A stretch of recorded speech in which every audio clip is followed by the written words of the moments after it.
آج ہم ایک ایسی فکر پر بات کرنے جا رہے ہیں جس نے ہر دوسرے گھر کو اپنی لپیٹ میں لیا ہوا ہے۔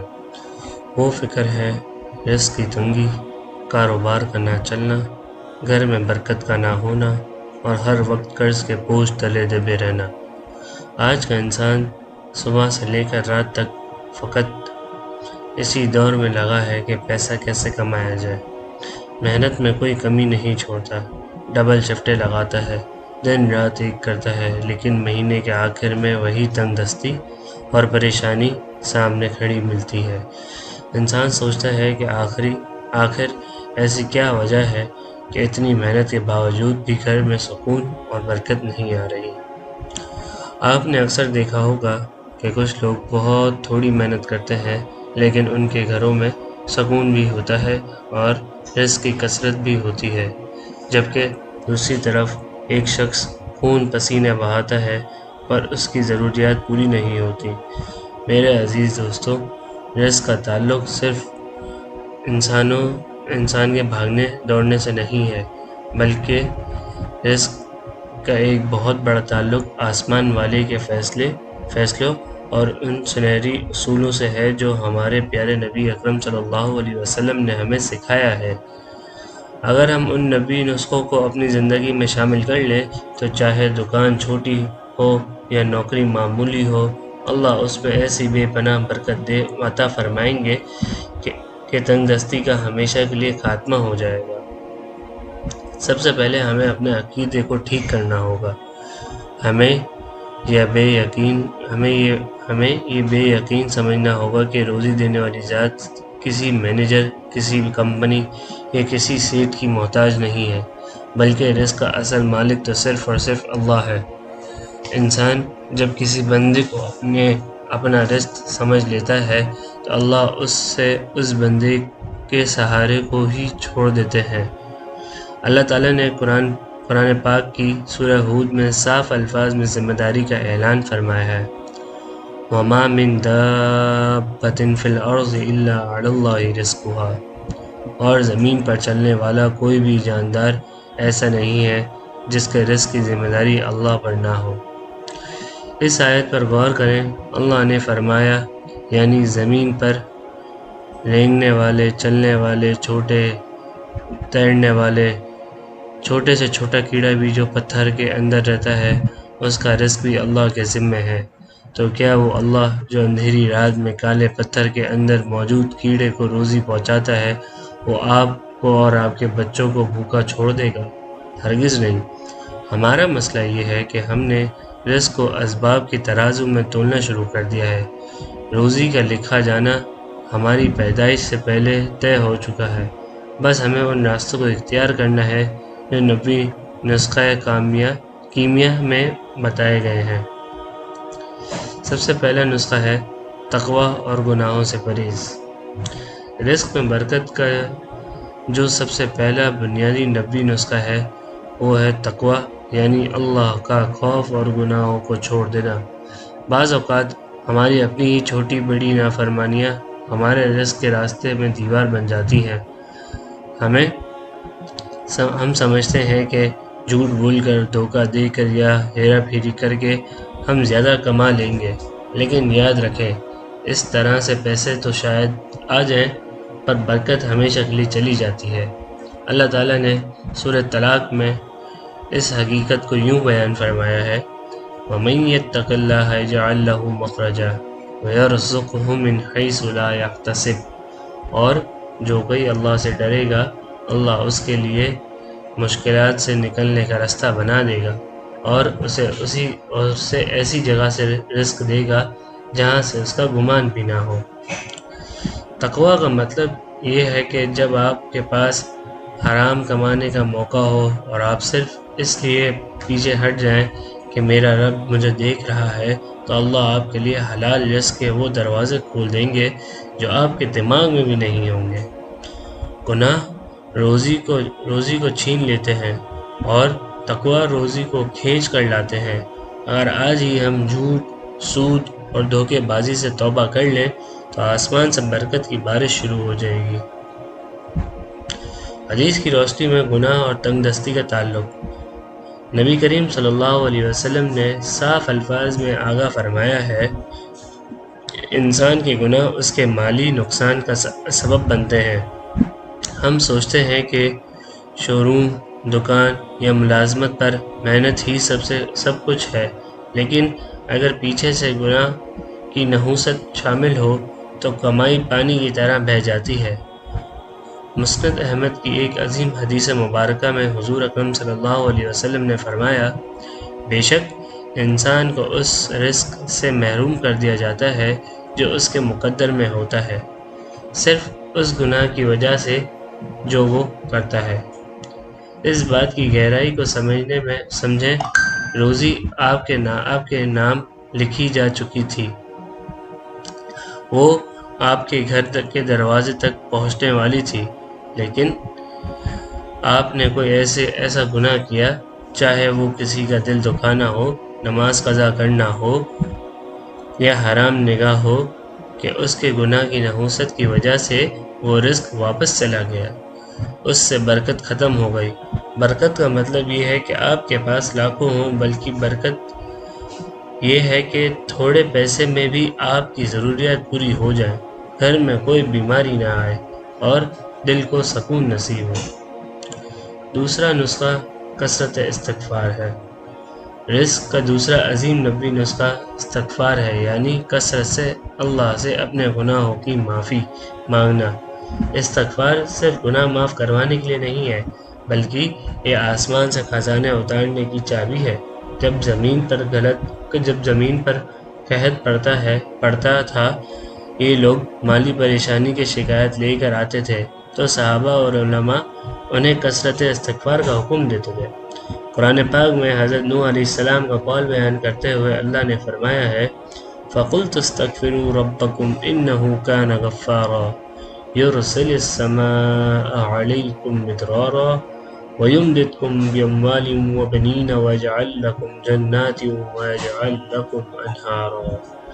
تو میں اپنی قوم سے کہا کہ اپنے رب سے معافی مانگو، بے شک وہ بہت معاف کرنے والا ہے، وہ تم پر آسمان سے مسلسل بارش برسائے گا اور تمہارے مال اور اولاد میں ترقی عطا فرمائے گا۔ اس آیت میں صاف لکھا ہے کہ استغفار کرنے سے اللہ مال کی جمع یعنی بہت سارے مال سے مدد فرماتے ہیں۔ جب آپ کا کاروبار رک جائے یا نوکری میں ترقی نہ ہو رہی ہو تو بجائے لوگوں کے آگے رونے کے آپ استغفر اللہ کی تسبیح اٹھا لیں۔ اٹھتے بیٹھتے، دکان پر بیٹھے ہوئے یا سفر کرتے ہوئے کثرت سے استغفار پڑھیں۔ یہ وہ نبوی عمل ہے جو تنگ دستی کے ہمیشہ کے لیے جڑ سے خاتمہ کر دیتا ہے۔ تیسرا نسخہ ہے اللہ پر توکل، یعنی اللہ پر کامل یقین۔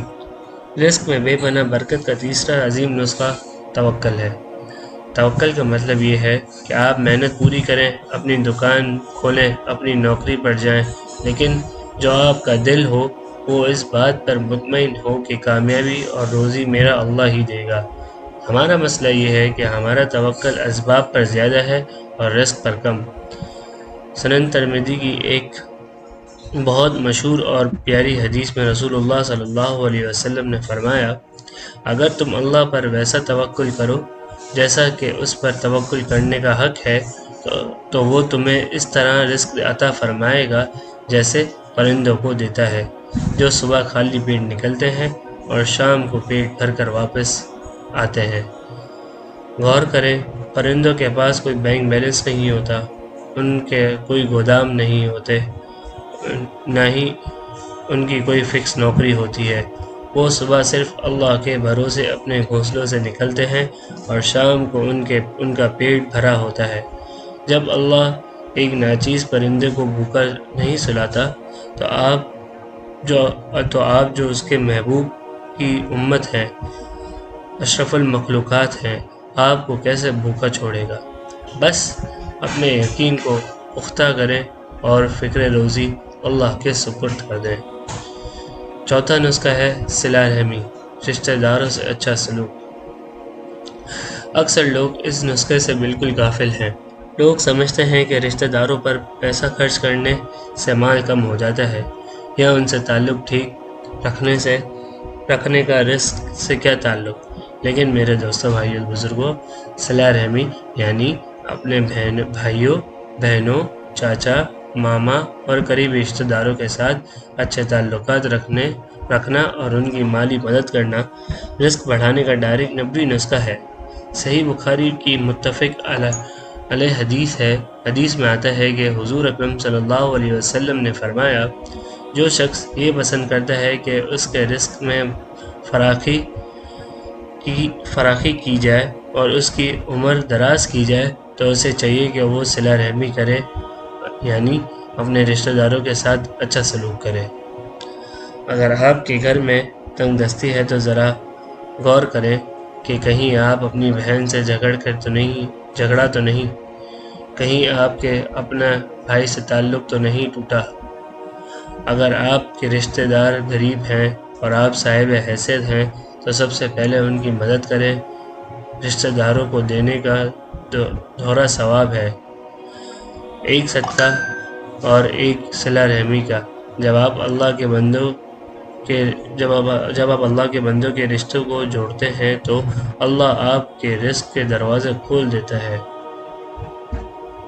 پانچواں نسخہ اللہ کی راہ میں صدقہ اور انفاق ہے۔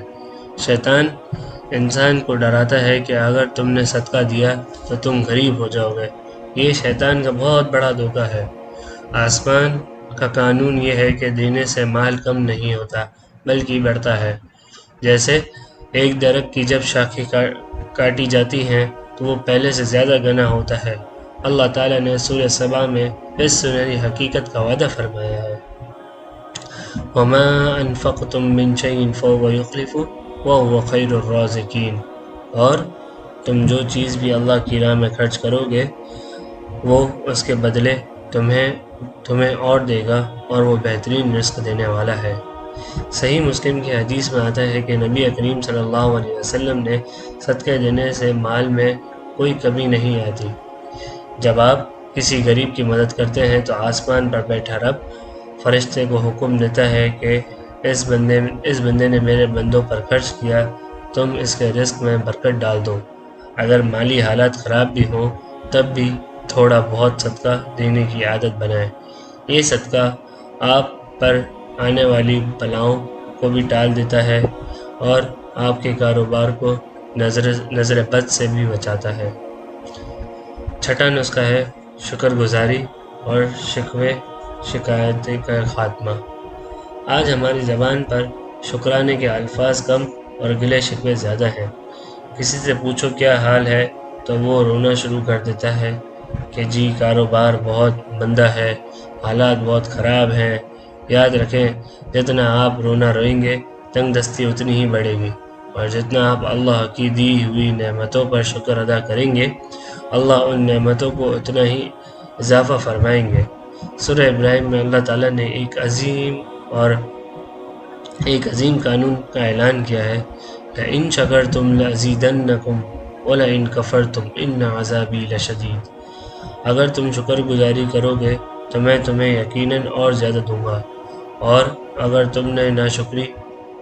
تم ناشکری کرو گے تو بے شک میرا عذاب بہت سخت ہے۔ شکر کا مطلب یہ ہے کہ جو کچھ آپ کے پاس اس وقت موجود ہے، چاہے وہ جھوپڑی ہو یا تھوڑی سی کمائی ہو، آپ دل سے کہیں الحمدللہ، یا اللہ تیرا شکر ہے کہ تو نے مجھے اوروں سے بہتر رکھا ہے۔ جب اللہ اپنے بندے کو تھوڑے پر شکر کرتا دیکھتے ہیں تو اس کی رونق اور روزی کو اور بڑھا دیتے ہیں۔ ناشکری رزق کو تباہ کر دیتی ہے اور شکر رزق کو کھینچ کر لاتا ہے۔ ساتواں نسخہ ہے صبح کے وقت کی برکت اور نبوی دعا۔ رزق میں برکت کا ایک بہت ہی پیارا اور عملی نبوی نسخہ یہ ہے کہ صبح کے وقت غفلت کی نیند نہ سویا جائے۔ آج کل ہمارا نظام یہ ہو گیا ہے کہ ہم رات کو دیر تک جاگتے ہیں اور صبح 10 یا 11 بجے اٹھتے ہیں۔ یاد رکھیں، صبح فجر کے بعد وقت رزق کی تقسیم کا وقت ہوتا ہے۔ جو شخص اس وقت سوتا رہتا ہے وہ برکت سے محروم ہو جاتا ہے۔ سنن ابی داؤد میں آتا ہے کہ ہمارے پیارے نبی کریم صلی اللہ علیہ وسلم نے اپنی امت کے لیے ایک خصوصی دعا فرمائی: اے اللہ، میری امت کے لیے اس کے صبح کے وقت میں برکت عطا فرما۔ حضور اکرم صلی اللہ علیہ وسلم کی دعا کبھی رد نہیں ہو سکتی۔ جو مسلمان صبح سویرے اٹھتا ہے، نماز فجر پڑھتا ہے اور اپنے کام کا آغاز کرتا ہے تو اس کے دن کے کام میں آسمان سے نبوی دعا کی برکت شامل ہو جاتی ہے۔ صحابہ اکرام رضی اللہ عنہ نے فرماتے ہیں کہ جب ہم نے صبح سویرے سفر اور تجارت شروع کری تو ہمارے پاس اتنا مال آ گیا کہ سنبھالنا مشکل ہو گیا۔ اپنے سونے اور جاگنے کی روٹین کو بدلیں، صبح جلدی اٹھیں اور پھر اپنی روزی میں برکت کا نظارہ کریں۔ 8واں نسخہ سورہ واقعہ کی تلاوت۔ آئیں اب میں آپ کو ایسا خصوصی نسخہ بتاتا ہوں جو گھر سے فاقے اور غربت کو ہمیشہ کے لیے بھگا دیتا ہے۔ یہ نسخہ سورہ واقعہ کی تلاوت ہے۔ جلیل القدر صحابی حضرت عبداللہ ابن مسعود رضی اللہ عنہ جب وفات پانے لگے تو حضرت عمر رضی اللہ عنہ ان کی عیادت کے لیے آئے اور پوچھا کہ کیا میں آپ کی بیٹیوں کے لیے سرکاری بیت المال سے کوئی وظیفہ مقرر کر دوں تاکہ میرے بعد انہیں غربت نہ آئے؟ تو حضرت ابن مسعود رضی اللہ تعالی عنہ نے جواب دیا، وہ سنہری حروف سے لکھنے کے قابل ہے۔ انہوں نے فرمایا، مجھے اپنی بیٹیوں کے لیے کسی غربت کا خوف نہیں، کیونکہ میں نے انہیں ایک نبوی نسخہ سکھا دیا ہے۔ انہوں نے حدیث بیان فرمائی، جو شخص ہر رات سورہ واقعہ پڑھے گا اس سے کبھی بھی فاقہ یعنی سخت غربت نہیں پہنچے گا۔ یہ اتنے عظیم نسخے ہیں کہ اگر گھر کا ایک بندہ بھی ہر رات مغرب یا عشاء کے بعد سورہ واقعہ کی تلاوت اپنی زندگی کا معمول بنا لے تو اس کے گھر سے غربت اور تنگ دستی ایسی بھاگ جائے گی جیسے دھوپ سے سایہ غائب ہوتا ہے۔ اپنے بچوں کو بھی یہ سورت یاد کروائیں اور گھر میں اس کی تلاوت کو زندہ کریں۔ خلاصہ یہ ہے کہ 2 رکعت نماز حاجہ اور برکت کی رونے والی دعا۔ میرے عزیز دوستو، آج کے اس بیان میں ہم نے عظیم نبی نسخوں کو سنا جو ہمارے رزق کی کمی کو دور کر سکتے ہیں، چاہے وہ تقویٰ ہو، استغفار ہو، توکل ہو، صلہ رحمی ہو، صدقہ ہو، شکر گزاری ہو، یا صبح جلدی اٹھنا ہو، یا سورہ واقعہ کی تلاوت ہو۔ یہ سب وہ راستے ہیں جو آسمان سے رزق کے خزانے کھولتے ہیں۔ آج ہی سے ان نسخوں کو اپنی زندگی میں شامل کریں۔ جب بھی مالی مشکل آئے تو 2 رکعت نماز حاجت پڑھیں اور صرف اللہ کے آگے روئیں۔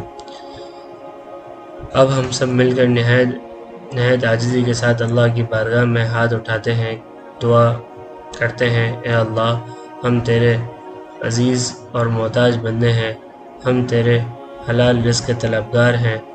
ہم میں سے جو کوئی بھی تنگ دستی، قرض یا بے روزگاری کی وجہ سے پریشان ہے، ان کی پریشانیوں کو دور فرما۔ اپنے غیبی خزانوں سے ہمیں ایسی بے پناہ برکت والا اور حلال رزق عطا فرما جہاں سے ہمارے وہم و گمان بھی نہ ہو۔ ہمیں سود، جھوٹ اور حرام کمائی سے ہمیشہ کے لیے محفوظ رکھ۔ ہمارے گھروں میں سکون، رحمت اور برکت نازل عطا فرما۔ یا اللہ، ہمیں ہدایت دے۔ آمین یا رب العالمین۔ وآخر دعوانا ان الحمد للہ رب العالمین۔ جو کچھ سنا گیا اللہ تعالیٰ اس پر عمل کرنے کی توفیق عطا فرمائے۔ مزید اسلامی اور اصلاحی بیانات کے لیے ایمانی بیانات کو فالو کریں، لائک کریں، سبسکرائب کریں۔ جزاکم اللہ خیرہ۔